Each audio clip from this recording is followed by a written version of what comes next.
Okay दोस्तों, तो अब हम लोग स्प्रिंग के ऊपर कुछ बेसिक क्वेश्चंस देखने वाले हैं। अभी पहले हम ज्यादा टफ क्वेश्चंस नहीं देखेंगे, ठीक है। टफ क्वेश्चंस तो हम लोग हर चैप्टर के एंड पे देख ही रहे हैं, जैसे कि धीरे धीरे हमारे कार्यक्रम आगे बढ़ रहे हैं। एकदम बेसिक लेवल के कुछ स्प्रिंग के बारे में हम समझ लेते हैं। सबसे पहला लेट्स सी, मान लो यहां पर ऊपर से मेरा एक स्प्रिंग अटैच्ड है, समथिंग लाइक दिस, ठीक है। ये जो हमारा ब्लॉक अटैच्ड है उसका मास है m। स्प्रिंग का राइट नाउ जहां पर जो स्प्रिंग कांस्टेंट है वो है मेरा k, और ये वाला जो लेंथ हमारा दिया हुआ है that is equals to 3l/2, ठीक है। ये वाला जो लेंथ हमारा है वो है 3l/2।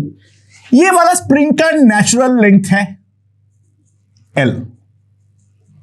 ये वाले स्प्रिंग का जो भी हमारा नेचुरल लेंथ है that natural length is equals to l, ठीक है। नाउ ये वाला स्प्रिंग को बांध के रखने के लिए मैंने क्या किया, मैंने दो धागा इसके साथ कनेक्ट किया, समथिंग लाइक दिस, ठीक है। यहां पर एंगल जो है वो है हमारा 30 डिग्री, ये वाला धागा जो है वो 30 डिग्री है, और ये वाला धागा जो है वो 60 डिग्री बनाता है। जी मेरा इस डायरेक्शन में है, तो दोनों धागे में जो है वो हमारे टेंशन होने वाले हैं। यहां पर जो है वो है मेरा टेंशन T1, और यहां पर इस धागे में जो टेंशन है मान लो वो है T2। तो सवाल बहुत सिंपल है, find T1 and T2। Spring का नेचुरल लेंथ है L, और राइट नाउ स्प्रिंग का जो लेंथ हो रखा है वो है 3l/2। तो ऑब्वियस सी बात है ये वाले स्प्रिंग पे जो हमारा इलोंगेशन होगी that elongation is equals to l/2। So इस वाले स्प्रिंग जो फोर्स लगाएगा that will be upward kl/2, और इसके अलावा डाउनवर्ड जो फोर्स लगेगा वो लगेगा हमारा mg। तो ये वाला ब्लॉक का अगर मैं फ्री बॉडी डायग्राम ड्रॉ करूं तो इसके ऊपर जो नेट अपवर्ड फोर्स होगा वो होगी मेरे kl/2 minus mg।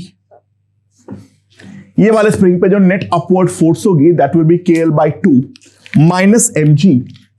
And now यहां पर इसके अलावा हमारा दो टेंशंस है, एक है T1 इस तरीके से है और दूसरा मेरा T2 इस तरीके से है। ध्यान देना ये पूरा एंगल जो है वो है हमारा 90 डिग्री। ये पूरा एंगल जो है वो है हमारा 90 डिग्री।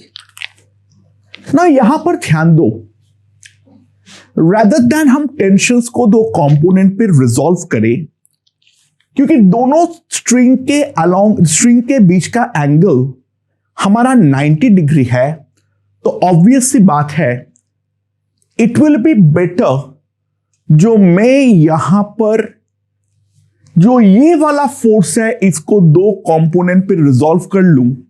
एक है ये वाले धागे के अक्रॉस, यानी वर्टिकल के साथ 60 डिग्री एंगल बनाते हुए, और एक ये वाले धागे के अक्रॉस वर्टिकल के साथ 30 डिग्री एंगल बनाते हुए। जो ये वाला कंपोनेंट है वो हमारा T2 को बैलेंस करना चाहिए, और ये वाला कंपोनेंट T1 को बैलेंस करना चाहिए। T1 और T2 आपस में 90 डिग्री का एंगल बनाने के कारण ऑब्वियस सी बात है ये दोनों एक दूसरे के अलोंग कोई कंपोनेंट नहीं रखने वाली है। सो ये वाला जो कंपोनेंट आएगा मेरे पास ये वाले फोर्स का कोसाइन 60 डिग्री यानी T2 मेरे पास सिंपली आ जाएगा cos 60 that is half kl/4 minus mg/2, and T1 cos 30 आने वाला है दैट विल बी √3/2, तो √3 kl/4 माइनस √3 mg/2। ये है मेरा दोनों टेंशंस का value that will B T1 and T2, ठीक है। काफी आसान क्वेश्चन था, मेरे ख्याल से यहां पर समझ में आ चुका है। तो अब एक क्वेश्चन देखो, मेरे पास दो वॉल है, ठीक है। और यहां पर दो स्प्रिंग्स हमारे पास इस तरीके से लगा हुआ है। यहां पर जो है ये वाले स्प्रिंग का भी स्प्रिंग कांस्टेंट है के, और ये वाला स्प्रिंग का भी स्प्रिंग कांस्टेंट है के। इसका जो नेचुरल लेंथ है वो भी हमारा एल है, और इसका भी जो नेचुरल लेंथ है वो भी हमारा एल है। बीच में जो मास को मैं बांध रखा हूं वो मास्क है एम। ठीक है, सो ये दे रखा है initially springs were at natural length। Initially दोनों स्प्रिंग जो है वो हमारी नेचुरल लेंथ पे थी। ठीक है, और यहां पर जी हमारा इस डायरेक्शन में है, तो find acceleration of M when it comes down by x and x is given to be much lesser than L. X is given to be much lesser than L. So क्या होने वाला है, ध्यान दो ना। ऑब्वियस सी बात है, अगर मान लो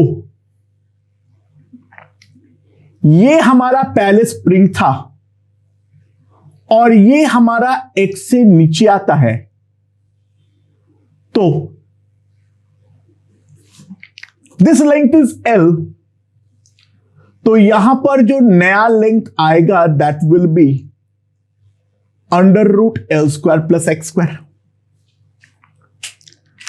तो इसके ऊपर स्प्रिंग जो है वो दो अपवर्ड फोर्स लगाएगा, एक ऐसा और एक ऐसा,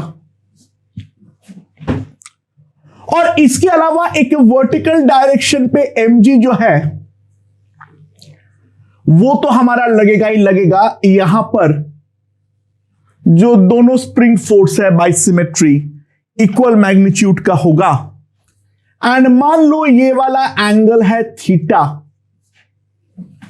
ये वाला एंगल है थीटा, तो जो नेट स्प्रिंग फोर्स होगा वो होगा मेरा 2fs cos थीटा। ठीक है, जो नेट लेंथ होगा वो नेट फोर्स होगा वो कितना होगा 2fx cos theta.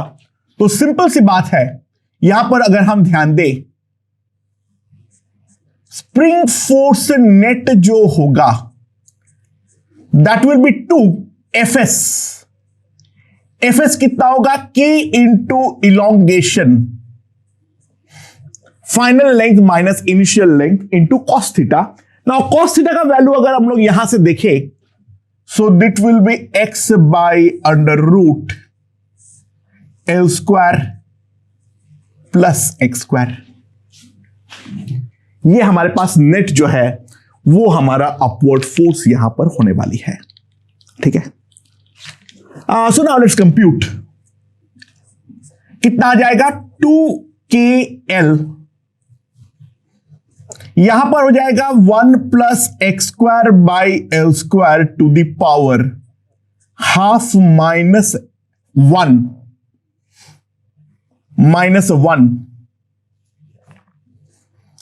Into x, और नीचे हमारा प्रैक्टिकली L हो जाएगा, क्योंकि x² हमारा बहुत छोटा है, तो ये वाला क्वांटिटी को हम प्रैक्टिकली जो है वो हमारा L के इक्वल लिख सकते हैं। So now L is cut, तो fs net अगर हम ध्यान दें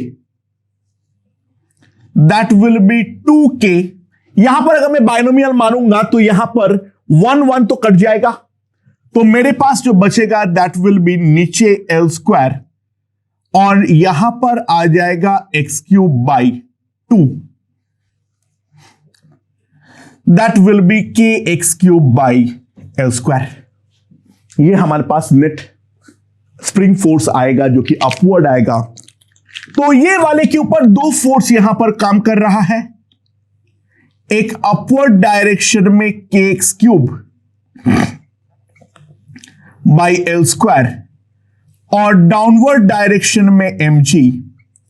तो इसका एक्सीलरेशन को अगर मैं बोलता हूं a, तो मेरे पास a की जो वैल्यू आ जाएगी that will be simply g minus kx cube by ml square. ये आ जाएगा हमारे पास a की वैल्यू. ओके दोस्तों, तो मेरे पास यहां पे एक स्प्रिंग ब्लॉक सिस्टम है जो कि हम देख सकते हैं. यहां पर एक स्मूथ टेबल के ऊपर एक ब्लॉक रखी हुई है जो यहां पर एक वर्टिकल स्ट्रिंग से लगा हुआ है. उस स्प्रिंग का स्प्रिंग कांस्टेंट है k, और जैसे कि मैं बोला हूं जो स्प्रिंग कांस्टेंट k को हम ऐसे प्रॉब्लमों में हमेशा कांस्टेंट की तरह ही ट्रीट करने वाले हैं.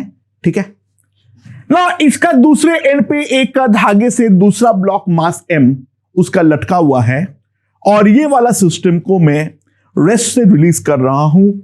ये वाला जो इनिशियल डिस्टेंस है वही स्प्रिंग का नेचुरल लेंथ भी है, यानी स्प्रिंग का जो इनिशियल फोर्स है दैट इज इक्वल्स टू 0. तो सवाल ये है जो कितना डिस्टेंस ट्रेवल करने के बाद ये जो ब्लॉक ए है वो हमारा लीव कर जाएगा ग्राउंड को. ठीक है, तो मान लो we are talking about the scenario when block A moves by distance x. When block A moves by distance x, what is the scenario that we are considering? तो यहां पर अगर हम ध्यान दें तो यहां पर ब्लॉक यहां पर रखे हुए हैं.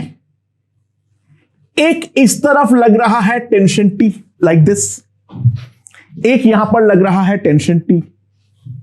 ठीक है, यहां पर जो लग रहा है वो लग रहा है spring force, that is k into E is the elongation,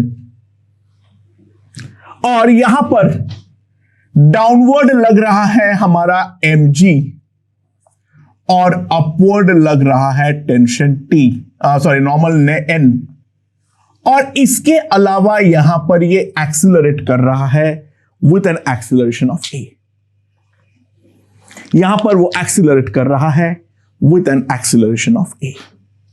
ठीक है, सुनाओ अगर हम ध्यान दें, जो ये अपने पुरानी पोजीशन से, ध्यान दो जो मैं बोल रहा हूं, ये अपनी पुरानी पोजीशन से x डिस्टेंस से आगे बढ़ा है. ये तो हमारा L थाई था, तो जो मेरा इलोंगेशन E आ जाएगा, that elongation E will be simply written as under root L square plus X square minus L. ये हमारा इलोंगेशन है. तो स्प्रिंग फोर्स को अगर हम दो कंपोनेंट पे रिजॉल्व करें तो ध्यान देना, जो हमारा वर्टिकल से एंगल अगर थीटा है तो ये वाला एंगल भी हमारी थीटा ही होने वाली है. ट्राई टू अंडरस्टैंड, लीव करवाने के लिए ये वाला कंपोनेंट का तो किसी भी प्रकार का कोई काम नहीं है. ठीक है, so to leave n must be equals to 0. n जो है वो हमारा डेफिनेटली 0 के इक्वल होना चाहिए. तो टेंशन, एक्सेलरेशन सब कुछ भाड़ में जाए, मैं सिंपली एक चीज लिख सकता हूं, mg must be equals to K E into cos theta. So what I can say is mg will be equals to k under root L square plus x square minus L cos theta का value आ जाएगा L by under root L square plus x square. ये हमारे पास आ जाएगा mg की value.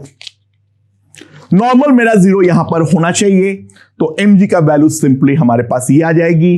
और हमें निकालना है x, क्योंकि वही तो निकालना है जो लीव करने के कितना डिस्टेंस उसने ट्रैवल किया है, कौन सा x के लिए ये हमारा कांटेक्ट को लीव करेगा. तो इसके लिए सिंपल तरीका ये है, यहां पर अगर मैं डिवाइड करूं 1 minus L under root this mg/kl। तो मेरे पास ये आ जाएगा 1 minus L by under root this is equals to 1 minus mg/kl, that will be kl minus mg/kl। तो मेरे पास यहां से सिंपली आ जाएगा,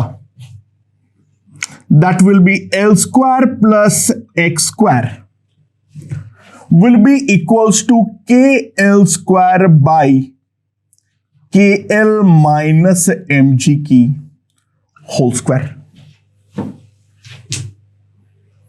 ठीक है, and from that simply find the value of x square. तो मेरे पास x की वैल्यू जो आ जाएगी, यहां पर L स्क्वायर बाहर जाएगा तो एक L तो मैं डेफिनेटली बाहर निकाल ही सकता हूं, L into under root KL by KL minus mg की whole square -1। So that will be the distance traveled by the block before it gets lift up from the table. Okay? Okay दोस्तों, so now let's look at the scenario. मेरे पास 3 masses है, M1, M2 and M3। बीच में एक spring लगा हुआ है, spring constant K का। तो ऑब्वियसली मैं छोड़ूंगा तो इनिशियली कुछ कुछ होगा, स्प्रिंग हमारा ऑसिलेट करेगा, जो भी करेगा भाड़ में जाए। फाइनली जब सिस्टम हमारा स्टेबल बन चुका है एक बार के लिए, इक्विलिब्रियम में आएगा या नहीं आएगा, I don't know, it may be, it may not be, but अगर सिस्टम जब स्टेबल बन गया है उस टाइम पे स्प्रिंग पे जो हमारा इलोंगेशन होगा वो कितना होगा। अगर आंसर कॉम्प्रेशन आ रहा है तो in that case right the answer in terms of minus. अगर कॉम्प्रेशन आ रहा है तो right the answer in terms of minus. ठीक है, अच्छा ऑब्वियस सी बात है, स्प्रिंग एक बार जब अपना इलोंगेशन को कंप्लीट कर चुका है तो ध्यान देना, जो acceleration of all 3 blocks will have same magnitude, that is equals to A। देखो M1 और M2 का तो सेम होना ही पड़ेगा, अदरवाइज धागा टूट जाएगा। यानी एक अगर M1 को मैं अगर अपवर्ड A मान लेता हूं तो M2 का डेफिनेटली डाउनवर्ड A होगा। एंड आई होप समझ में आ गया होगा, इक्विलिब्रियम का सवाल पैदा नहीं होता है, क्योंकि M2 और M3 को एक सिस्टम की तरह ट्रीट कर लो तो टोटल मास राइट की तरफ जो है वो है मेरा 4 kg और लेफ्ट की तरफ M1 का मास जो है वो केवल और केवल 1 kg ही है। तो यहां पर इक्विलिब्रियम का संभावना तो नहीं है, वो मेरे ख्याल से समझ में आ चुका है। तो M1 और M2 का तो एक्सीलरेशन सेम होगा ही होगा मैग्नीट्यूड वाइज, यानी M1 का अपवर्ड अगर A है तो M2 का डाउनवर्ड A होगा, और M2 और M3 के बीच में स्प्रिंग है, उन दोनों का एक्सीलरेशन अलग हो सकता था, लेकिन फाइनली जब स्प्रिंग का इलोंगेशन कंप्लीट हो जाएगी वहां पर डेफिनेट सी बात है M3 और M2 का एक्सीलरेशन सेम होना ही पड़ेगा, अदरवाइज जो हमारा इलोंगेशन है वो हमारी चेंज होती रहेगी। ठीक है, उस सिनेरियो के लिए तो हमें पूछा नहीं है, हमें फाइनल स्टेबल पोजीशन के बारे में बातचीत करने के लिए बोला गया है। सो अगर मैं M1 का फ्री बॉडी डायग्राम ड्रॉ करूं, यहां पर अपवर्ड है टेंशन T, डाउनवर्ड जो है वो है मेरा 20 न्यूटन, और यहां पर है A। अब यहां पर मैं M2 का फ्री बॉडी डायग्राम ड्रॉ करता हूं तो इस पर अपवर्ड लग रहा है टेंशन T, डाउनवर्ड लग रहा है 10, इसके अलावा एक स्प्रिंग फोर्स डाउनवर्ड लग रहा है kx, और उसका एक्सीलरेशन मान लो है a। स्प्रिंग के एलोंगेशन मैंने x मान लिया।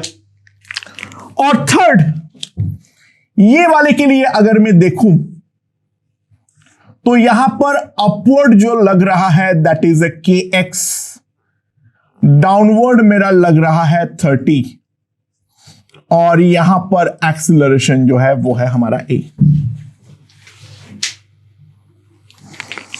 सो अब ध्यान दो, यहां पर तो मेरे पास जो आ जाएगा वो है t -20 इक्वल्स टू 2a।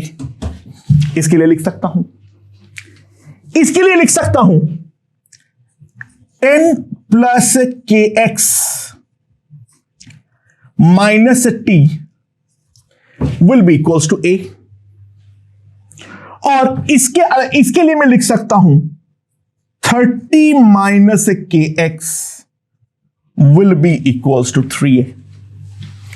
अच्छा, सबसे पहले सबसे अच्छा जो तरीका है वो मैं ये देख पा रहा हूं, क्यों ना मैं तीनों को ऐड कर दूं तो टेंशन और kx एक बार में गायब हो जाता है।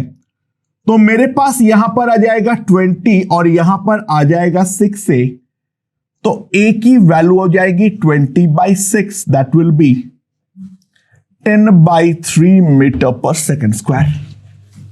ये मेरे पास a की वैल्यू हो जाएगी।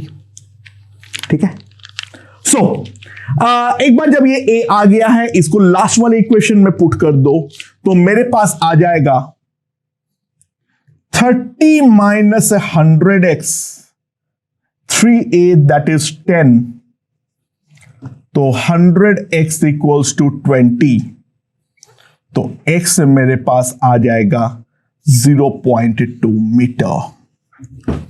x जो हमारे पास आ जाएगा that will be 0.2 metre and that is going to be the elongation in the spring.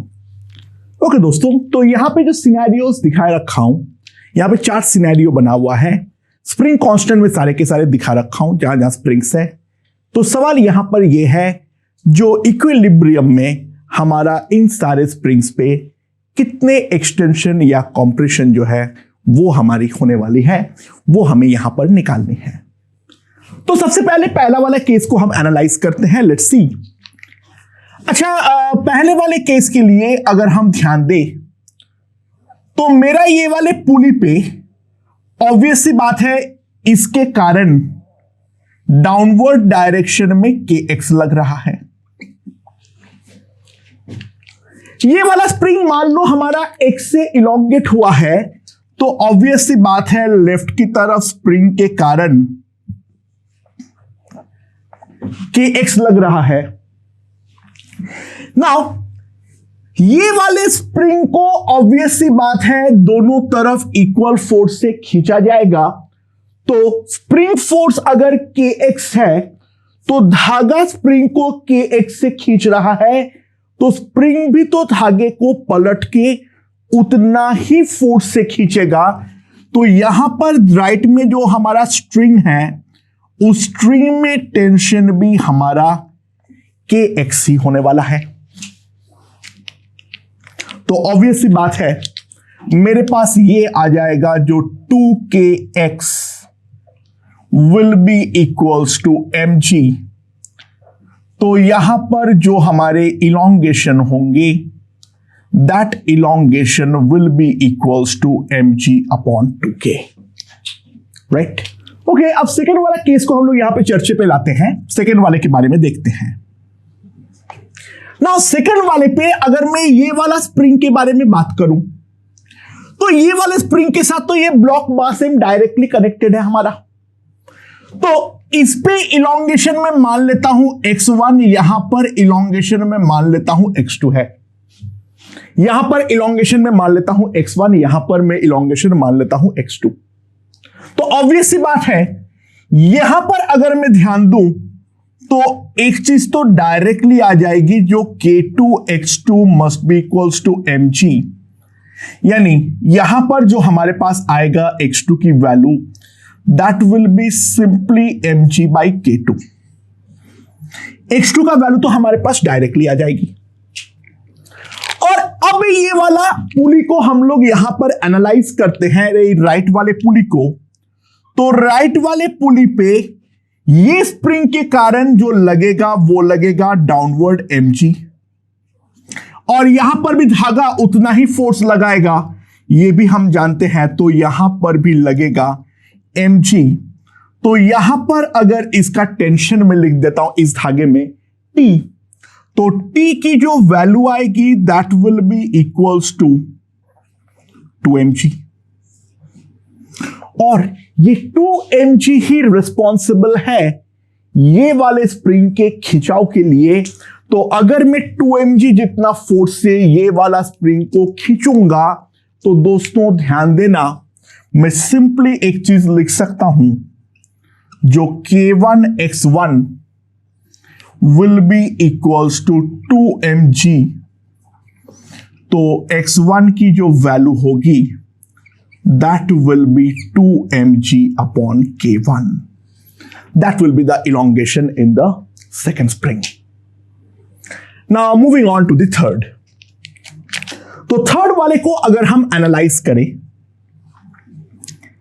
Again ये वाले तीनों में अगर मैं इलोंगेशंस को लिख देता हूं x1, x2 और x3, तो ये वाला स्प्रिंग जो है वो डेफिनेटली हमारा मास m को बैलेंस करेगा। तो ऑब्वियस सी बात है, एक चीज तो मैं डायरेक्टली लिख सकता हूं, जो K3x3 is equals to mg, तो x3 की वैल्यू आएगी mg बाई K3। x3 की सिंपली जो वैल्यू आएगी that will be equals to mg by K3। अब ये वाले स्प्रिंग के बारे में देखते हैं, ठीक है। अच्छा, ये वाले जो मेरा पुली है, जो मेरा नीचे वाला पुली है, इसका इलोंगेशन अगर मैं x2 बोला हूं तो यहां पर लगता है K2x2, और यहां पर लगता है, क्योंकि ये सेमी तो हमारा स्प्रिंग के साथ कनेक्टेड है, तो इस वाले धागे में भी टेंशन जो होगी क्रिएट, वो K2x2 ही होने वाली है। तो डाउनवर्ड जो फोर्स लग रहा है वो हमारा mg के इक्वल है, यानी वो हमारा K3x3 जिसका वैल्यू हमारा mg के इक्वल है। तो यहां पर मैं डायरेक्टली लिख सकता हूं, जो 2 K2x2 विल बी mg,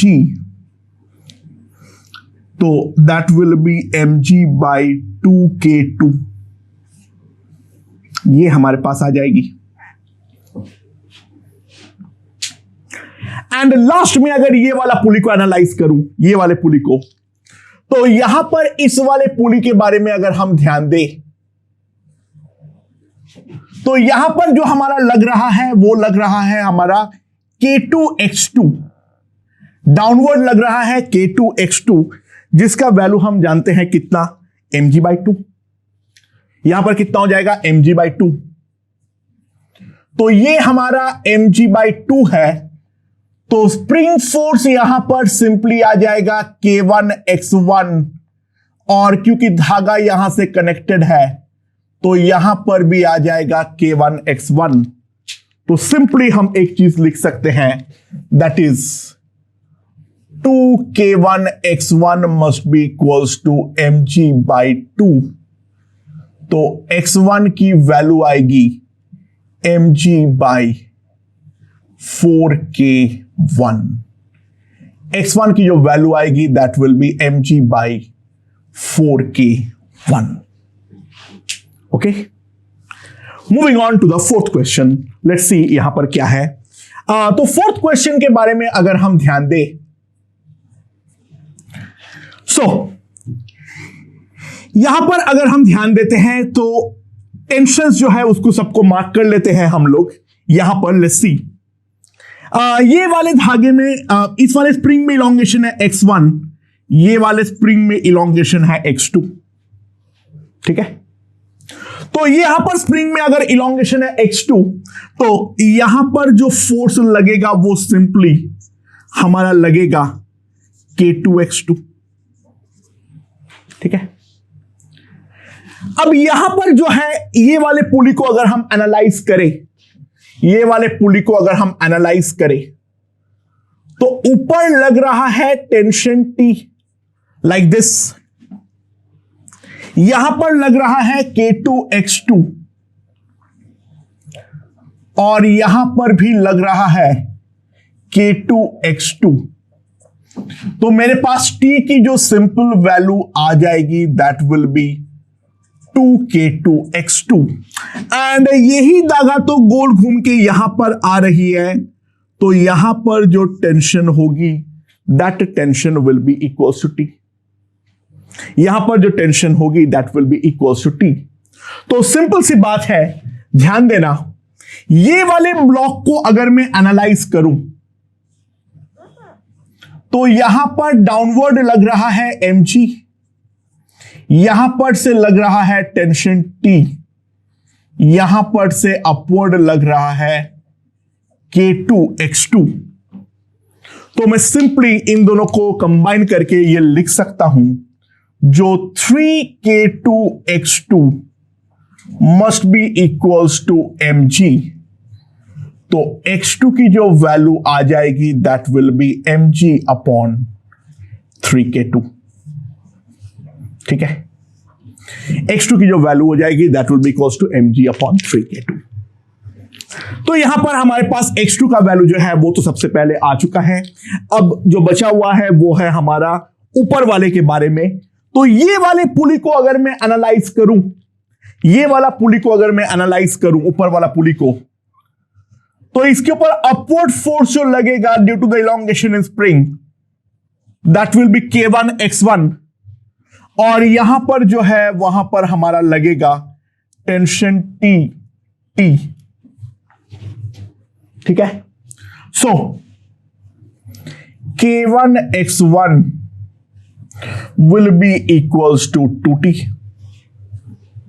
ठीक है, तो अगर हम ध्यान दें, जो 2T की जो वैल्यू है K1x1 will be equals to 2K2x2, sorry 4K2x2।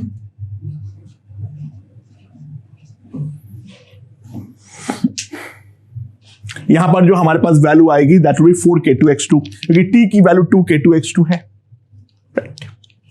And यहां से K2x2 की वैल्यू जो है वो मेरे पास सिंपली आ जाएगा mg/3। तो इसकी वैल्यू आ गई है 4mg/3। तो x2 की जो वैल्यू आएगी, मैंने कुछ गड़बड़ किया हूं, सॉरी यहां पे मैंने x2 लिख दिया हूं। हाँ, तो x1 की जो वैल्यू आएगी मेरे पास that x1 will be simply equals to 4mg/3k। So that will be the elongation in the last spring. तो स्प्रिंग के रिगार्डिंग कुछ आसान क्वेश्चंस जो है वो हम लोगों को यहां पर समझ में आ चुकी है। अब हम लोग देखने वाले हैं the cutting off spring. Okay दोस्तों, तो अब हम लोग एक इंपॉर्टेंट कॉन्सेप्ट देखने वाले हैं, the cutting off spring and string. For example यहां पर तुम लोग एक सिस्टम देख सकते हो, यहां पर एक मास है m1 और यहां पर एक मास है m2। सिस्टम हमारा इनिशियल इक्विलिब्रियम में है। Then what will happen if I cut the string and if I cut the spring.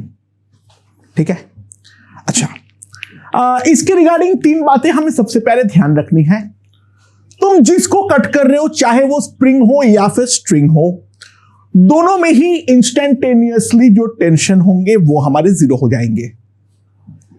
ठीक है,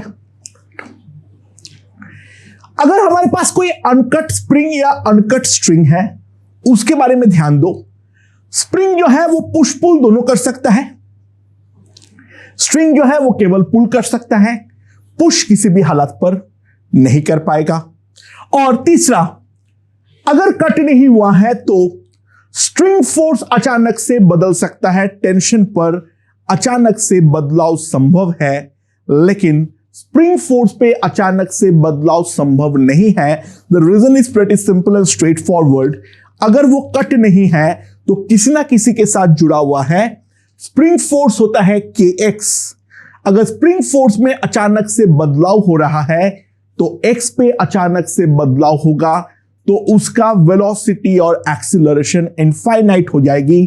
तो उसके साथ जो लगा हुआ कोई भी और बॉडी जो होंगे उसका भी वेलोसिटी और एक्सीलरेशन इनफाइनाइट हो जाएगा, जो कि डेफिनेटली हमारा संभव नहीं है। तो उस बात को एक बार समझने के लिए हम सबसे पहले यहां पर दोनों बॉडी m1 और m2 का एक्सीलरेशंस निकालेंगे just after the string is cut from here and if the spring is cut from here. ठीक है, and initially system was at equilibrium. Initially हमारा जो सिस्टम था वो हमारा इक्विलिब्रियम में था, ठीक है। अच्छा, इक्विलिब्रियम में अगर था तो ऑब्वियस सी बात है, इनिशियल के बारे में अगर मैं बात करूं तो यहां पर था T, यहां पर डाउनवर्ड था kx, यहां पर अपवर्ड था kx, और यहां पर जो लग रहा था वो लग रहा था m2g। तो सिंपल सी बात है, इनिशियली इक्विलिब्रियम के बारे में अगर मैं बात करूं तो t की वैल्यू जो थी that will be equals to m1g plus kx, और kx की जो वैल्यू थी that must be equals to m2g। kx की जो वैल्यू होगी that will be equals to m2g, ठीक है। ये हमारा इनिशियल पोजीशन है। अगर हमारा स्ट्रिंग के बारे में देखूं तो kx का वैल्यू m2g पुट कर दो तो that will B m1 plus m2 into g, ठीक है ना। सबसे पहले अगर मैं स्ट्रिंग को कट कर देता हूं, स्ट्रिंग को मैं जैसे कट करूंगा, स्ट्रिंग तो गेम से आउट हो गया, वहां पर टेंशन 0 हो गया। तो जो सिनेरियो का मैं सामना करूंगा वो मेरा कुछ इस प्रकार से होने वाला है। ध्यान दो, यहां पर मेरा m2 है, यहां पर मेरा m1 है, और ये जो स्प्रिंग है k, ये ऑलरेडी हमारा x से इलोंगेटेड है, और स्प्रिंग, क्योंकि ये स्प्रिंग हमारा कट नहीं हुआ है तो स्प्रिंग फोर्स जो है वो अचानक से बदल नहीं सकता है।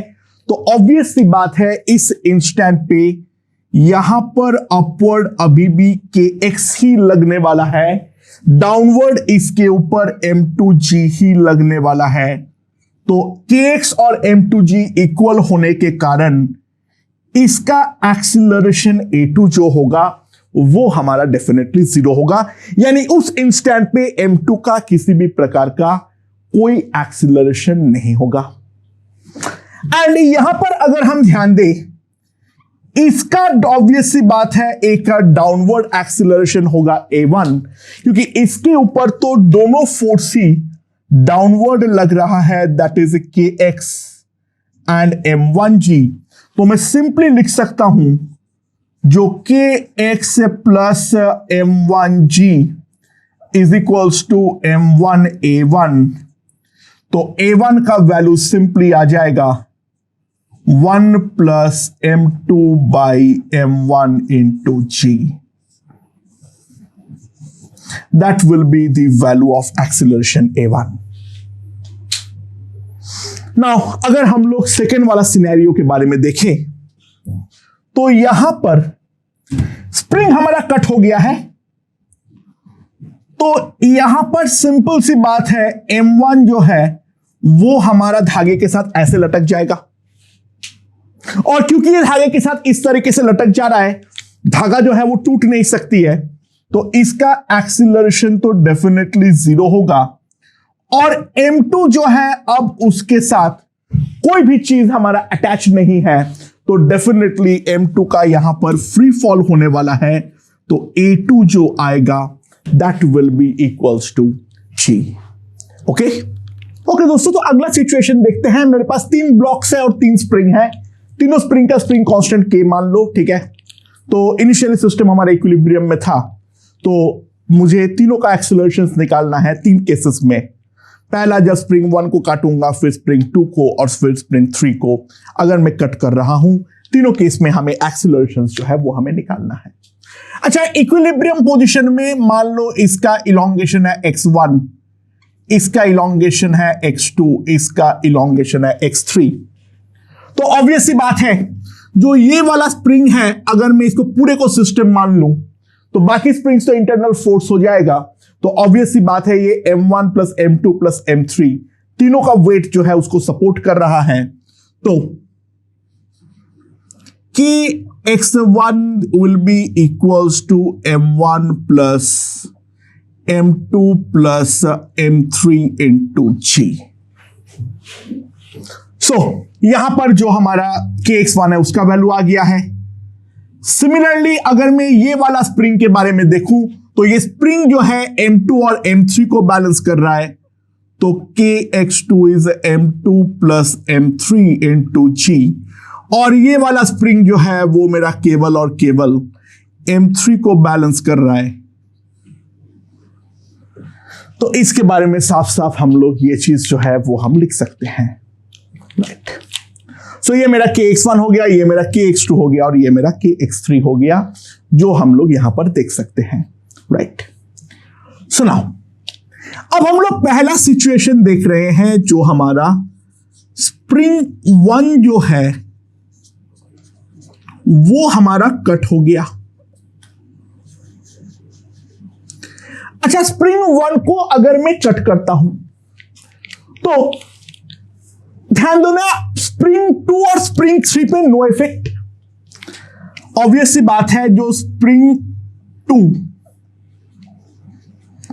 एंड स्प्रिंग 3 नो इफेक्ट, क्योंकि उनके फोर्सेस में तो कोई बदलाव नहीं होगा। तो ये वाले पे अगर हम ध्यान दें, अभी भी फोर्स जो होगा वो m3g के इक्वल होगा, तो इसका एक्सीलरेशन 0 होगा। और यहां पर भी अगर हम ध्यान दें तो ये वाले का नेट फोर्स तो अभी भी हमारा रहने वाला है कितना, m2 plus m3 into g, तो इसका भी कोई एक्सीलरेशन नहीं होने वाला है। तो सिंपली मैं एक चीज लिख सकता हूं, जो acceleration of m2 that will be equals to acceleration of m3 and that will be equals to 0। ठीक है, ये चीज हम लोग साफ साफ लिख सकते हैं। हाँ, m1 के लिए सिचुएशन ऑब्वियसली बदल जाएगी। m1 के बारे में अगर हम ध्यान दें तो m1 के ऊपर डाउनवर्ड फोर्स लग रहा है m1g, और इसके अलावा स्प्रिंग फोर्स यहां पे लग रहा है KX2 that is m2 plus m3 into g, जिस कारण पे इसका एक्सीलरेशन हो जाएगा a1, और सिंपली इसका वैल्यू में लिख सकता हूं m1 plus m2 plus m3 into g divided by m1। Spring 1 को अगर मैं कट करता हूं तो ये मेरा सिनेरियो होने वाला है, ठीक है। अच्छा, दूसरा वाला case, spring 2 is cut. Now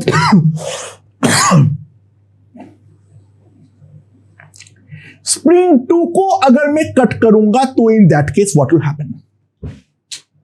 अच्छा, ध्यान दो, ये वाला चीज मेरा गायब हो जा रहा है, बट स्प्रिंग 3 को कोई इफेक्ट नहीं पड़ेगा। तो ऑब्वियस सी बात है, no effect on spring 1 and 3। Spring 1 और 3 पे कोई भी प्रकार का कोई इफेक्ट जो है वो हमारा नहीं पड़ने वाला है। सो दोस्तों ध्यान दो, अब जो मैं एक चीज तो लिख सकता हूं, जो 3 पे कोई इफेक्ट नहीं पड़ा है तो केवल 3 के साथ कनेक्टेड तो m3 ही है, इसके ऊपर अभी भी अपवर्ड फोर्स m3g ही लगने वाली है, और डाउनवर्ड जो वेट है वो भी m3g है। तो ऑब्वियस सी बात है, acceleration of m3 that will be definitely equals to 0। जो हमारा m3 का एक्सीलरेशन होगा वो तो हमारा डेफिनेटली 0 ही आने वाली है, दैट्स फॉर श्योर। अब अगर मैं m2 को एनालाइज करूं तो m2 के बारे में ध्यान दो, स्प्रिंग 2 तो हमारा टूट गए, तो इसके ऊपर स्प्रिंग फोर्स के कारण डाउनवर्ड लग रहा है m3g, और इसके खुद के वजन के कारण लग रहा है m2g। ये m2 वाली ब्लॉक है, ये अपवर्ड फोर्स तो अब हमारा गायब हो चुकी है। तो यहां का अगर मैं डाउनवर्ड एक्सीलरेशन को मैं a2 बोलता हूं तो that will B m2 plus m3 divided by m2 into g। That will be the value of acceleration A2। और जहां तक रही M1 की बात, तो M1 के बारे में अगर हम देखें तो M1 से नीचे वाला फोर्स तो पूरी तरीके से गायब हो चुकी है, यानी इसके ऊपर डाउनवर्ड फोर्स तो M1G लगेगा खुद के वजन के कारण, और ये वाला स्प्रिंग जो है उसका स्प्रिंग फोर्स बरकरार रहेगा, और that will B M1 plus M2 plus M3 into G। और इसका अपवर्ड एक्सीलरेशन डेफिनेटली होगा A1, जिसके वैल्यू आएगी M2 plus M3 divided by M1 into G। ठीक है। And the last case, spring 3 is cut. अगर मैं स्प्रिंग 3 को कट करता हूं तो इन दैट केस क्या होगा? ठीक है। एंड अगेन ध्यान देना, no effect on spring 1 and 2। अच्छा, ऑब्वियसली बात है, M3 के साथ तो पूरा रिलेशन ही हमारा टूट गया है, M3 के साथ तो पूरा रिलेशन ही हमारा टूट गया है। तो यहां पर जो होगा, अगर हम M3 वाले ब्लॉक को एनालाइज करें तो इसके ऊपर तो केवल और केवल M3G ही लगने वाली है, यानी इसका एक्सीलरेशन अगर मैं बोलता हूं downward A3, that will be equals to G, यानी इसका तो हम लोग फ्री फॉल साफ साफ देख सकते हैं। ठीक है। अच्छा, अगर मैं ब्लॉक 1 के एनालाइज करूं, अगर मैं ब्लॉक 1 को एनालाइज करूं तो इस पे साथ जुड़ा हुआ दोनों के दोनों स्प्रिंग को कुछ नहीं हुआ है, यानी यहां पर अभी भी अपवर्ड फोर्स और यहां पर अभी भी डाउनवर्ड स्प्रिंग फोर्स वही लग रही है, और इसके अलावा खुद का वेट M1G भी लग रही है। तो A1 जो होगा that will be equals to 0। A1 जो होगी that will be equals to 0। And last, जो हमारा ब्लॉक 2 को अगर हम ध्यान दें तो ब्लॉक 2 के बारे में अगर हम देखें, सो ब्लॉक 2 में अभी भी अपवर्ड फोर्स जो लग रहा है that will B M2 plus M3 into G। Downward force में केवल और केवल M2G बचा हुआ है, तो इसका डाउनवर्ड एक्सीलरेशन अब हमारा हो जाएगा A2। So the net unbalance force is upward, sorry, upward acceleration होगा A2। तो the net unbalance force is upward M3G। तो सिंपली मेरा जो इसका एक्सीलरेशन आ जाएगी A3, that will B M3 by M2 into G। Right. Okay दोस्तों, तो cutting off spring के रिगार्डिंग ये क्वेश्चन देखते हैं। एंड यहां पर क्या है, मेरे पास इनिशियली सिस्टम हमारे इक्विलिब्रियम में है। ठीक है। स्प्रिंग का स्प्रिंग कांस्टेंट कुछ K है।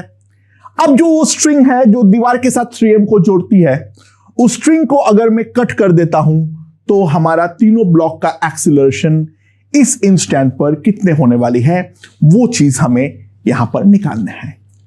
तो वो हम किस तरीके से निकाल सकते हैं, इसके बारे में देखते हैं। अच्छा, इनिशियल इक्विलिब्रियम एनालिसिस से एक चीज ध्यान दो। बाय द वे, यहां पर अगर मेरा स्ट्रिंग का टेंशन अगर मेरा T1 है, ऐसे उसको निकाल के मैं कुछ उखाड़ूंगा नहीं, तो यहां पर भी हमारा T1 लग रहा है। अगर कोई पूछे तो मैं निकाल दे रहा हूं बस इसलिए। और इसके ऊपर डाउनवर्ड स्प्रिंग फोर्स लग रहा है, और इसके ऊपर अपवर्ड उतना ही स्प्रिंग फोर्स लग रहा है। तो स्प्रिंग फोर्स राइट नाउ जो है that will be equals to 4mg, वरना 4m वाले का इक्विलिब्रियम एक्सप्लेन नहीं होगी। और अब अगर हम ध्यान दें T1 के लिए, इन दोनों को एक सिस्टम की तरह ट्रीट करो, तो T1 की जो वैल्यू होगी that will be simply 5mg, और T1 और T2 जो है वो हमारा इक्वल होनी चाहिए, तो T2 की वैल्यू भी हमारे पास 5 mg आने वाली है इनिशियली ये। अच्छा बाय द वे टेंशंस को लेकर हम कुछ नहीं कह सकते हैं क्योंकि बहुत सिंपल सी बात है, यहां पर डेफिनेटली हमारा जो टेंशंस है उनके वैल्यूज में अचानक से बदलाव आना तो संभव है। यह बात निश्चित है। जो हमारा ये वाला है व्हेन S इज कट, ठीक है, तो सिंपल सी बात है, नो चेंज इन Fs। जो दूसरे वाले स्ट्रिंग का टेंशन है वो T2 हमारी 0 हो जाएगी and T1 can be anything. T1 जो है वो हमारा कुछ भी हो सकता है। इस बारे में हम ध्यान देने का ट्राई करें। अच्छा तो ऑब्वियस सी बात है, स्प्रिंग फोर्स में कोई बदलाव नहीं हो रहा है, तो 4m वाले पार्टिकल के बारे में अगर हम ध्यान दें तो 4m वाले पार्टिकल के लिए पहले भी अपवर्ड 4mg लग रहा था और डाउनवर्ड 4mg लग रहा था। स्प्रिंग फोर्स के कारण अपवर्ड 4mg, इसके कारण डाउनवर्ड 4mg। तो सिंपल सी बात है, यहां पर तो अभी भी फोर्स बैलेंस रहेगा। तो 4m वाला पार्टिकल का अगर हम देखें तो एक्सीलरेशन a3 जो है that will be definitely equals to 0। मैं m के एक्सीलरेशन के बारे में राइट नाउ कुछ नहीं कह सकता हूं, हां बट जो भी होगा, जो 3m वाला बॉडी पर अगर कोई नया टेंशन लगता है T1 डैश और इसका एक्सीलरेशन अगर हम a बोलते हैं टुवर्ड्स राइट, और यहां पर जो है हमारा T1 डैश, यहां पर जो है वो है हमारा T1 डैश, और यहां पर ध्यान देना डाउनवर्ड लग रहा है mg और यहां पर जो लग रहा है दैट इज 4mg, तो इसका भी एक्सीलरेशन a ही होना चाहिए। ठीक है, this is the free body diagram of m। अच्छा हाँ, T1 डैश की जो वैल्यू आनी चाहिए that has to be greater than 0। There is a possibility just अगले इंस्टेंट पे ये वाला धागा हमारा स्लैक हो जाए। It's a possibility. जो T1 डैश अगर मान लो इसको सॉल्व करके नेगेटिव आ रहा है, यानी a का वैल्यू हमारा नेगेटिव आ गया, मान लो, पॉसिबिलिटी है जो भी है, ठीक है, तो इन दैट केस 3m वाला मूव ही नहीं करेगा उस इंस्टेंट पे, और ये वाला जो है वो हमारा कुछ अपवर्ड एक्सीलरेशन वगैरह लेकर डाउनवर्ड में कुछ एक्सीलरेट करेगा। जो भी होगा वो हम बात की बात है देखेंगे। यहां पर वो पॉसिबिलिटी बनेगी नहीं, ठीक है, दैट्स फॉर श्योर, बट ऐसा केसेस बन सकता है। जब भी ऐसा क्वेश्चन करोगे मेक इट अ हैबिट, एक बार टेंशन का वैल्यू कैलकुलेट कर लेना। ये वाला केस भी तो आ ही नहीं सकती है, वो बात अलग है, इस पे ध्यान मत नहीं भी देंगे, ब्लाइंड करेंगे तो भी हमारा काम निकल जाएगी।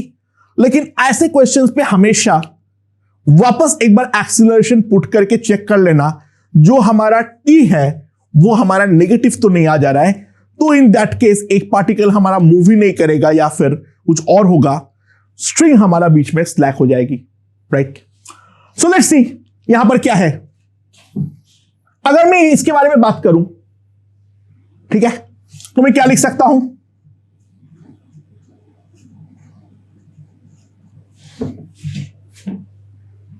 और सिमिलरली अगर मैं इसके बारे में बात करूं तो क्या लिख सकता हूं,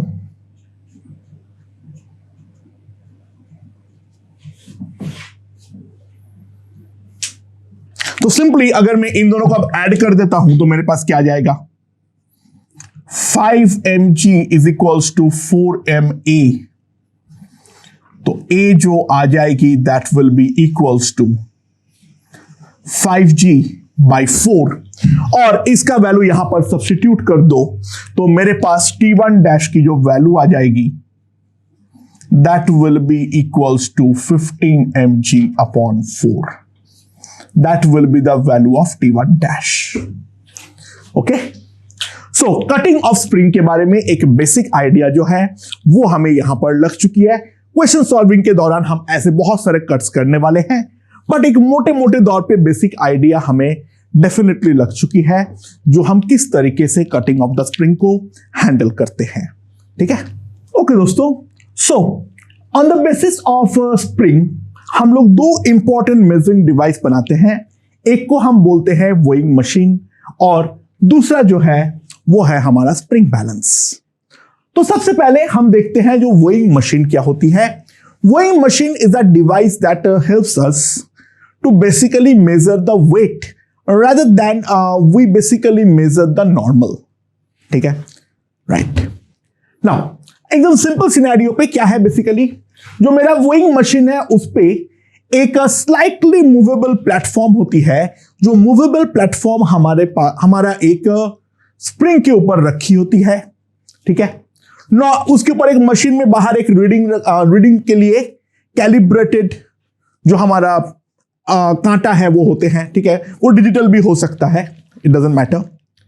तो बेसिकली हमारा स्प्रिंग के इलोंगेशन या कॉम्प्रेशन के साथ कैलिब्रेटेड जो है वहां पे हमारे पास एक मशीन जो हमारा डिजिटल आउटपुट है। Cut cut cut cut cut cut cut cut cut cut इसे पूरा कट कर देना। ठीक है, पूरा कट कर देना यहां तक। ओके दोस्तों, तो अब हम लोग on the basis of spring दो डिवाइस के बारे में बात करेंगे। एक को हम बोलते हैं वेइंग मशीन और दूसरा जो है वो है हमारा स्प्रिंग बैलेंस। तो स्प्रिंग बैलेंस जो है वो बेसिकली इलोंगेशन के ऊपर काम करता है और जो हमारा वेइंग मशीन है वो हमारा स्प्रिंग के कॉम्प्रेशन के ऊपर काम करता है। दोनों का वर्किंग प्रिंसिपल फंडामेंटली सेम है, बट एक जो स्प्रिंग बैलेंस होगा वो हमारा बेसिकली इलोंगेशन के ऊपर काम करेगा और जो हमारा वेइंग मशीन है वो बेसिकली हमारा स्प्रिंग के कॉम्प्रेशन के ऊपर काम करने वाली है। ठीक है, so what is the weighing machine? Weighing machine basically और कुछ नहीं है, एक स्लाइटली मूवेबल पिस्टन प्लेटफॉर्म होते हैं जो एक स्प्रिंग के ऊपर रखी हुई होती है और स्प्रिंग के अंदर जो कॉम्प्रेशन होता है वो कॉम्प्रेशन को वो स्प्रिंग कांस्टेंट से मल्टीप्लाई करते हुए एक कैलिब्रेटेड आउटपुट के थ्रू, यानी वो हमारा एक मैकेनिकल आउटपुट, यानी वो एक कांटा भी हो सकता है या फिर कोई डिजिटल आउटपुट के फॉर्म में भी हो सकता है। जो ग्रोसरी शॉप में दोनों टाइप का देखे होंगे, पहले जमाने पे कांटे वाले होते थे और अब जो है वो बेसिकली वहां पर अगर हम ध्यान दें तो वो हमारा डिजिटल वाली होती है। ठीक है, कांटा को एग्जैक्टली बैलेंस वगैरह देखना थोड़ा मुश्किल होता है, सो बेटर जो है वो आजकल डिजिटल में कन्वर्ट हो चुका है। सो वो आउटपुट हमें देखने को मिलती है। नाउ इनिशियली हमारा जो प्लेटफॉर्म है उस पे अगर कोई लोड नहीं है तो इन दैट केस वो वाला प्लेटफॉर्म हमें जो दिखाएगा वो जीरो रीडिंग दिखाएगा हमारे वेइंग मशीन। अब अगर एक उस प्लेटफॉर्म के ऊपर एक बंदा आके खड़ा होता है जिसका मास है m, तो जैसे ही बंदा खड़ा होगा वो थोड़ा सा अपने वजन के कारण स्प्रिंग को कंप्रेस करेगा। बंदा डायरेक्टली स्प्रिंग पे कोई फोर्स नहीं लगा रहा है, बंदे के ऊपर डाउनवर्ड लग रहा है mg, तो वो mg को काउंटर बैलेंस करने के लिए हमारा प्लेटफॉर्म जो है वो अपवर्ड नॉर्मल लगा रहा है और प्लेटफॉर्म के ऊपर जो डाउनवर्ड नॉर्मल बंदे के कारण लग रहा है द रिएक्शन फोर्स, उसको कॉम्पेंशिएट करने के लिए जो हमारा स्प्रिंग है वो एक सर्टेन एक्सटेंट पे कॉम्प्रेस होगा एंड उसका जो अमाउंट होगा that will be equals to kx। ठीक है, सो kx और नॉर्मल हमारा इक्वल होना चाहिए प्लेटफॉर्म का इक्विलिब्रियम के लिए और बंदे के इक्विलिब्रियम के लिए mg और नॉर्मल इक्वल होने चाहिए। तो दोनों मिलाते हुए हमारे पास आ जाएगा mg will be equals to kx। So वहां पे उस x के करस्पॉन्डिंग हमें बाहर रीडिंग मिलेगी। नॉर्मली जो रीडिंग होती है वो है किलोग्राम फोर्स या फिर kgf में। What is kilogram force? एक किलोग्राम का बॉडी जितना फोर्स लगाता है उसको हम बोलते हैं 1 किलोग्राम फोर्स, यानी basically kilogram force is equals to g newton and g का वैल्यू हम लगभग 10 मानते हुए 1 किलोग्राम फोर्स को हम 10 न्यूटन के बारे में बोल सकते हैं। ठीक है, तो मान लो अब ऐसा है, जो सेम सिनेरियो है हमारा, ठीक है, बंदा जो है वो हमारा सेम मशीन पे है। अब ये पूरा सिस्टम अपवर्ड एक्सीलरेशन ए से आ रहा है, तो सवाल यहां पर ये है जो find new reading in kilogram F. तो हम ये देख चुके हैं जो बेसिकली जो मेजर होता है वो होता है हमारा नॉर्मल। सो बंदे के बारे में अगर फ्री बॉडी डायग्राम में ड्रॉ करूं तो इसके ऊपर अपवर्ड लग रहा है नॉर्मल एन, डाउनवर्ड लग रहा है mg, और ये ऊपर की तरफ एक्सीलरेट कर रहा है ए से। तो ऑब्वियस सी बात है, मैं सिंपली एक बात लिख सकता हूं, जो n minus mg will be equals to ma, तो नॉर्मल फोर्स जो आएगा that will be m into G plus A. तो रीडिंग जो आएगी वो तो हमारा सिंपली g से डिवाइड होके आएगी, तो इतना न्यूटन होने वाला है, and that will be equivalent to 1 plus a by g kilogram force. Similarly अगर मान लो यहां पर हमारा प्लेटफॉर्म जो है, ये प्लेटफॉर्म अब हमारा डाउनवर्ड ए से एक्सीलरेट कर रहा है, तो इन दैट केस रीडिंग कितनी आएगी वो हम कैसे निकालेंगे?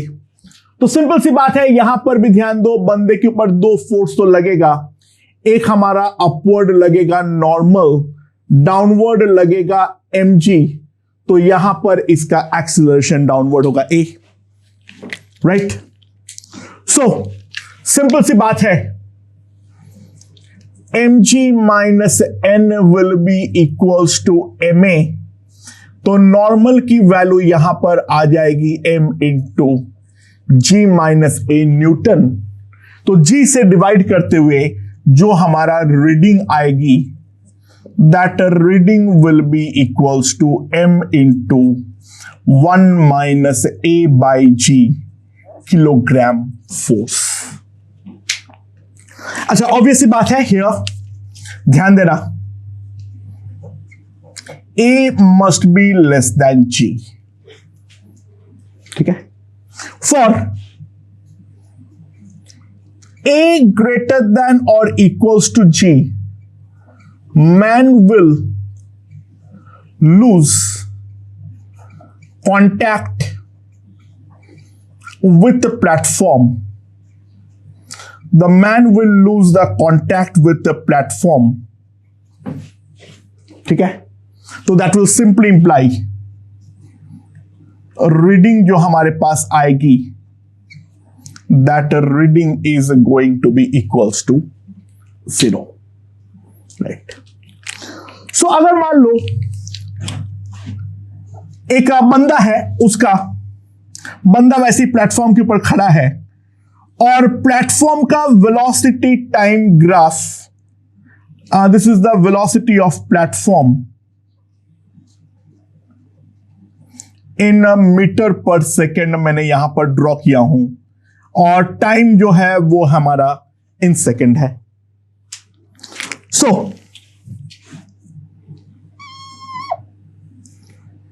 यहां पर कुछ इस तरीके से है, यहां पर जो हमारा वेलोसिटी है that is 8 metre per second, ये है मेरा 1, ये है मेरा 3, ये है मेरा 4, ठीक है?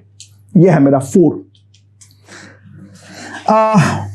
Mass of man standing on platform is given to be equals to 60 kg, ठीक है? तो find reading in a machine in kgf and also draw the graph. अच्छा, we can clearly see velocity time जो है graph है वो दोनों linear graph है, तो स्ट्रेट लाइन है, लग नहीं रहा है तो है, ठीक है ना। अच्छा, 1 से 3 सेकंड तक तो वेलोसिटी कांस्टेंट है, पहले 0 से 1 सेकंड तक वेलोसिटी बढ़ रही है, और फिर जो है 3 से 4 सेकंड तक हमारा वेलोसिटी जो है वो हमारी कम होती जा रही है। तो t equals to 0 to 1 second अगर हम ध्यान दें, इसका एक्सीलरेशन a जो होगा that will be delta v by delta t। तो a will be 8 metre per second square up. 1 second to 3 second अगर हम बात करें, ठीक है, a जो आएगी that will be 0 metre per second square. दोनों में से कोई एक सेकेंड तरफ से मैं ओपन करना पड़ेगा। अगर मैं यहां पर क्लोज करता हूं, चलो यहां पर दोनों तरफ से ओपन कर दूं मैं, एंड यहां पर 3 सेकेंड से 4 सेकेंड तक a जो आएगी that will be 8 metre per second square down, ठीक है। तो सिंपल सी बात है, जो हमारा t equals to 0 second to 1 second अगर हम एनालाइज करें, नॉर्मल की जो वैल्यू की अपवर्ड एक्सीलरेशन हो रही है, तो नॉर्मल की वैल्यू जो आएगी that will be simply mg plus ma। Normal की जो वैल्यू आएगी that will be simply mg plus ma। So normal n जो आ जाएगी that will be 60 10 plus 8 Newton, and इसको अगर मैं 10 से डिवाइड कर दूंगा तो मेरे पास आ जाएगा 6 into 18, that will be equals to 108 kilogram force kgf।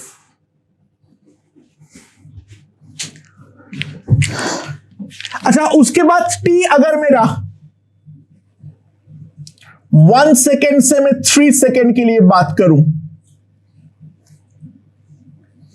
तो क्योंकि एक्सीलरेशन हमारा 0 है तो नॉर्मल तो सिंपली हमारा mg होगा, that will be equals to 60 into 10 newton, that will be 60 kilogram force.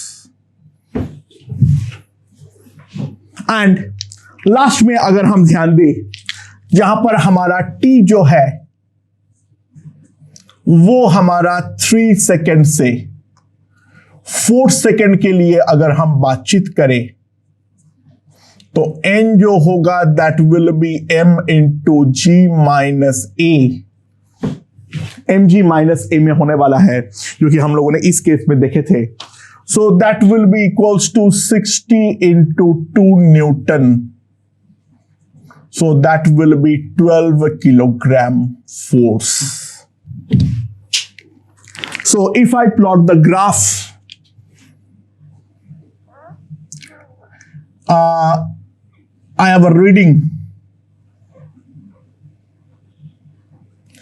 and that is done in kilogram force versus time t, ठीक है। तो हमारे पास ग्राफ जो आएगा, पहले 0 सेकेंड से 1 सेकेंड तक तो हमारा रहेगा 108,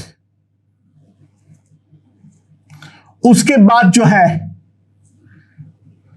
1 सेकेंड से 3 सेकेंड तक जो रहेगा वहां पर हमारे पास रहेगा 60, एंड उसके बाद जो है 4 सेकेंड तक अगर हम ध्यान दें, तो 4 सेकेंड तक हमारे पास आ जाएगी 12।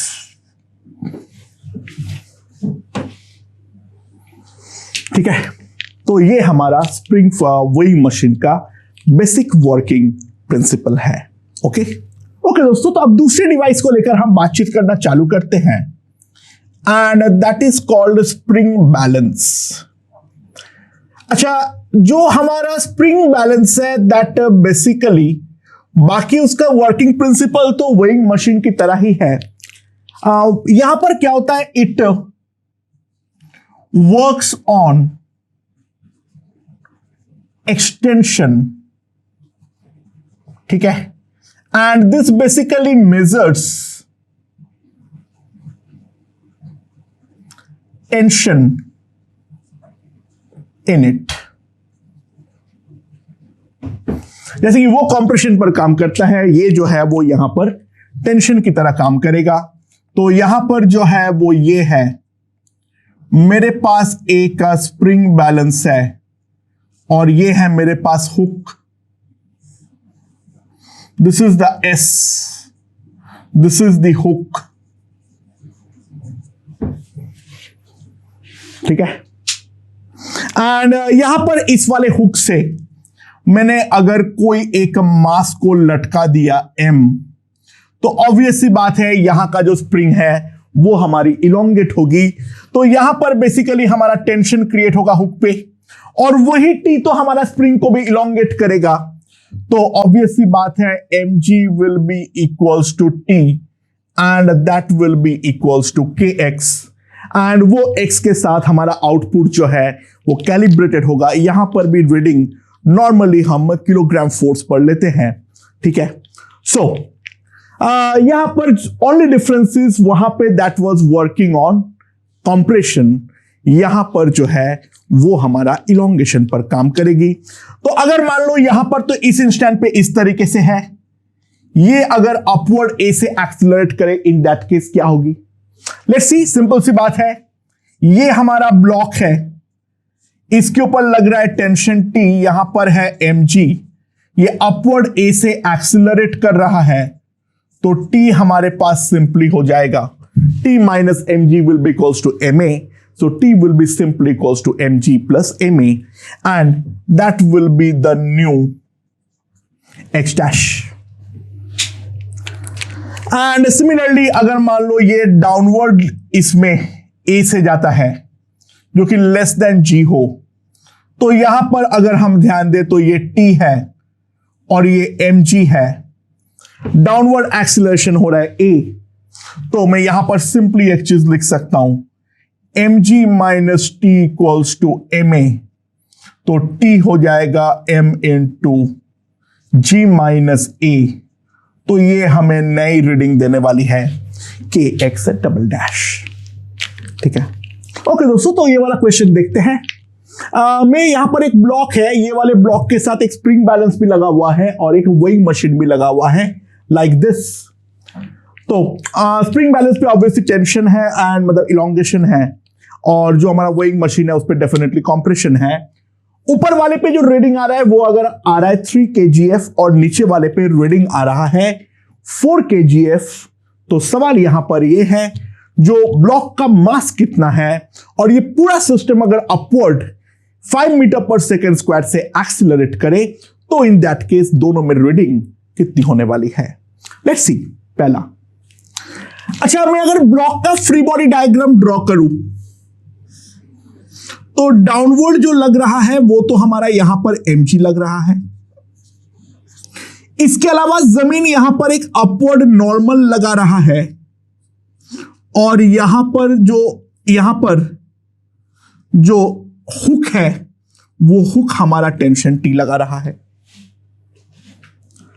अच्छा, n जो है that is equals to reading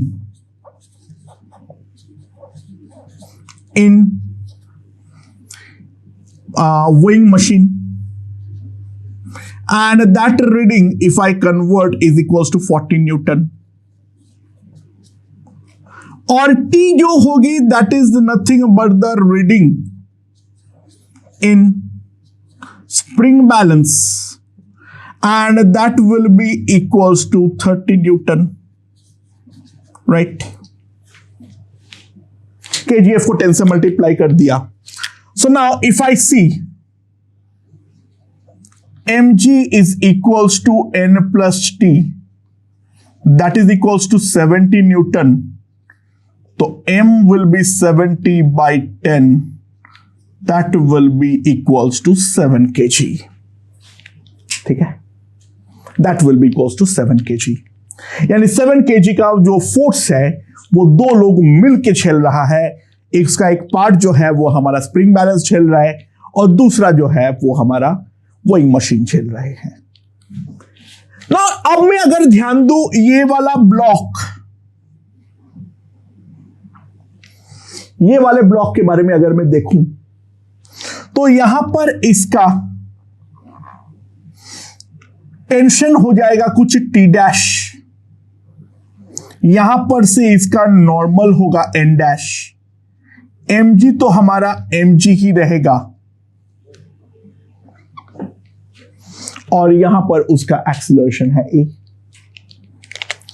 तो ध्यान दोनों का मैं इंडिविजुअल रीडिंग के बारे में तो कुछ मैं नहीं बोल सकता हूं, बट मैं एक चीज बोल सकता हूं जो T dash plus N dash minus mg that must be equals to ma, यानी t dash plus n dash will be equals to 7 into 10 plus 5 Newton. तो इंडिविजुअल रीडिंग्स के बारे में तो हम कुछ नहीं कह सकते हैं, बट दोनों का जो टोटल रीडिंग आएगी दैट विल बी सिंपली, इसको अगर मैं 10 से डिवाइड कर दूं तो that will come out to be 10.5 kilogram force. जो टोटल रीडिंग आएगी that will be 10.5 kilogram force. दोनों का इंडिविजुअल रीडिंग के बारे में हम कुछ भी नहीं कह सकते हैं। ओके दोस्तों, तो ये है हमारा एक 3 स्प्रिंग बैलेंस है। यहां पर जैसे कि हम देख सकते हैं ये 10 kg है, ये 5 kg है, ये 5 kg है। जब स्टेबल पोजीशन पे आ जाएगा, यानी स्प्रिंग का इलोंगेशंस जो भी होंगे वो कंप्लीट हो चुके हैं, वहां पर इन तीनों स्प्रिंग बैलेंस पे रीडिंग कितनी आने वाली है, हमें वो चीज निकालनी है। ठीक है, तो किस तरीके से निकालेंगे? अच्छा, मान लो ये वाले का एक्सीलरेशन है अपवर्ड ए, अच्छा डाउनवर्ड a1 ले लो, डाउनवर्ड a1 ले लो, चलो कोई ना। ठीक है, तो ये वाले का जो हमारा एक्सीलरेशन होगा, ये अगर हमारा डाउन जा रहा है तो यहां पर एक्सीलरेशन अपवर्ड ले लो a2, और क्योंकि स्प्रिंग का इलोंगेशन कंप्लीटेड है, उसमें कोई बदलाव नहीं आ रहा है, तो ये अगर हमारा a2 होगा तो यहां पर भी हमारा a2 ही एक्सीलरेशन डेफिनेटली होनी पड़ेगी। ठीक है, अच्छा टेंशंस को अगर मैं मार्क करूं तो यहां पर है मेरा t, तो यहां पर भी है मेरा t, यहां पर है मेरा 2t, यहां पर है मेरा t। ठीक है, यहां पर है मेरा t और यहां पर जो है वो है मेरा 2t, और इसके अलावा यहां पर स्प्रिंग फोर्स लग रहा है और यहां पर अपवर्ड स्प्रिंग फोर्स लगेगा F। तो जो इक्वेशन बनाने की रिक्वायरमेंट है सारे के सारे देख लो यहां पर फटाफट। मैं क्या लिख सकता हूं? पहली बात, इस पे जो 100 minus 2t is equals to 10a1। इसके लिए मैं क्या लिख सकता हूं? t plus minus f minus 50, that is a 5a2, and इस वाले के लिए लिख सकता हूं f minus 50, that is also equals to 5a2. And for the relation between a1 and a2, I will simply apply the power theorem. तो power theorem apply करते हुए मैं लिख सकता हूं 2t into a1 with a minus sign plus t into at will be equals to 0, यानी a2 will be simply 2a1. So ये वाला रिलेशन को मैं क्या लिख सकता हूं? This is 10a1, this is also 10a1। तो सबसे पहले आसान तरीके से कैलकुलेट करने के लिए सिंपली एक काम करो, यहां पर 2t है तो ये वाले रिलेशन को इंटू 2 कर दो, और यहां पर माइनस 2f आएगा तो उसको भी खत्म करने के लिए इस वाले रिलेशन को भी इंटू 2 करके तीनों रिलेशन को अगर हम ऐड करते हैं तो ध्यान दो, दिस इज 100, ठीक है, माइनस 100, और यहां पर अगर हम ध्यान दें माइनस 100, ठीक है, this will be equals to 10, 20, 20, 50 A1। तो मेरे पास A1 जो आ जाएगा that will B -2 metre per second square. तो ये वाले को हमने गलत माने थे, ये हमारा डाउनवर्ड नहीं जा रहा है, ये हमारा अपवर्ड जाएगा। तो A1 हमारा ये है, तो A2 की जो वैल्यू आएगा that will B -4 metre per second square. So now let's substitute. तो मेरे पास आ जाएगा 100 minus 2t will be, A1 का वैल्यू हमारे पास कितना आ जाएगा 10 A1 है मेरा -2, तो यहां पर हो जाएगा मेरा -20, तो T मेरे पास आ जाएगा 60 न्यूटन। T जो आ जाएगा that will be equals to 60 newton. अच्छा, H2 पर रीडिंग तो हमारा T के कारण ही है, ठीक है, H2 पर रीडिंग तो हमारा T के कारण ही है। तो reading of H2 will be equals to 6 kilogram force, 6 kgf। 10 से डिवाइड कर दो तो ये हमारे पास आ जाएगा। और S1 पे अगर मैं ध्यान दूं तो वहां पर तो हमारा जो फोर्स है दैट इज 2t, तो यहां पर जो हमारा रीडिंग ऑफ S1 होगा that will be 120 newton, so that will be equals to 12 kgf। And now T का वैल्यू अगर हम A2 का वैल्यू भी हमारे पास आ चुका है, सो F का वैल्यू यहां से हम निकाल लेते हैं, तो F minus 50 that will be equals to 5A2 minus 20, तो F मेरे पास आ जाएगा 30 न्यूटन। तो स्प्रिंग फोर्स जो आ जाएगा that will be equals to simply 30 newton. तो S3 के बारे में अगर हम ध्यान दें तो S3 वाले पे जो रीडिंग आएगी that reading will be equals to 3 kgf, ठीक है, इसका जो रीडिंग आएगी that will be equals to 3 kgf। तो स्प्रिंग बैलेंस और विंग मशीन हमारा किस तरीके से बिहेव करता है उसका एक बेसिक आइडिया मेरे ख्याल से हमें यहां पर लग चुका है। तो स्प्रिंग का बेसिक भी हम लोगों ने यहां पर समाप्त करते हैं। अब हम लोग स्प्रिंग के क्वेश्चंस की ओर बढ़ने वाले हैं। ओके।